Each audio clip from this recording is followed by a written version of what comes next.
जो बंदा माल आने के बाद नहीं डगमगाया वो अल्लाह का महबूब है। और ऐसा बहुत कम होता है, ऐसा बहुत कम होता है।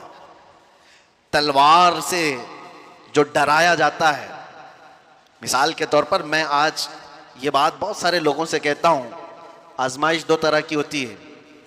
हमें डरा करके कोई ये कहे दीन छोड़ दे, हम तो नहीं डरने वाले, क्या कर लेगा, तलवार गर्दन पे रखता है, फांसी पर लटकाता है, सबके लिए तैयार है। ये प्राउड फील होता है। आप भी इस चीज का एहसास रखते होंगे, मैं हर तकलीफ को गवारा कर लूंगा। और हमने ऐसे बच्चों को देखा भी है, कैद की हालत में भी देखा है, जिन्होंने बहुत सख्तियां बर्दाश्त की लेकिन टस से मस नहीं हुए। इस जमाने की बात, एक आजमाइश ये है कि जालिम तुम्हें तलवार दिखाकर, चाकू दिखाकर, फांसी का फंदा दिखाकर के डराए और तुम ये कहो कि नहीं, मैं अपने दीन से बिल्कुल रूगर्दानी नहीं कर सकता, मैं अपने नबी पाक से थोड़ी देर के लिए भी गद्दारी या बेवफाई नहीं कर सकता। हो सकता है आप सबका ईमान ऐसा हो, लेकिन दूसरा एक इम्तिहान है, वो इससे डेंजर है। दुनिया तलवार दिखा करके जो इम्तिहान लेती है वो छोटा इम्तिहान है। माल और हुस्न दिखा करके जब इम्तिहान लिया जाता है तो अच्छे अच्छे तकवे वाले भी भस्म हो जाते हैं। वो कब निकल गए पता ही नहीं चलता।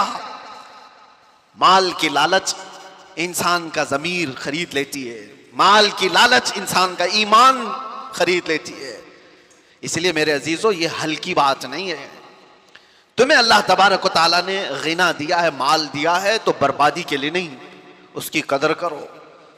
एक एक चीज, और एक हदीस है, अल्लाह के नबी सल्लल्लाहु तआला अलैहि वसल्लम फरमाते हैं, 4 चीजें ऐसी हैं जब तक इंसान क़यामत के दिन इन 4 का जवाब नहीं देगा, उसे कदम भी हटाने की इजाजत नहीं होगी।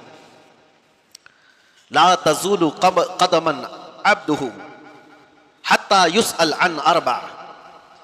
फरमाया कि 4 चीजें ऐसी हैं कि कदम भी नहीं हटाएगा क़यामत के दिन जब तक उन चीजों का जवाब नहीं देगा। वो 4 चीजों में सबसे पहला सवाल अल्लाह ताला फरमाएगा कि मैंने तुझे जवानी दी थी, कहां खर्चा किया। तुम्हें वक्त का हिसाब देना होगा, तुम्हें बताना होगा। और फरमाते हैं तफसीर में मुफस्सिरीन कि सिर्फ एक सवाल के जवाब में कई लोगों के 400 साल लग जाएंगे, 500 साल लग जाएंगे। जवानी का पाई पाई का हिसाब पूछा जाएगा। आप क्या समझते हो? बहुत सारे नौजवान ये समझते हैं कि हमें जो वक्त मिला है यह हमारा गोल्डन एरा है,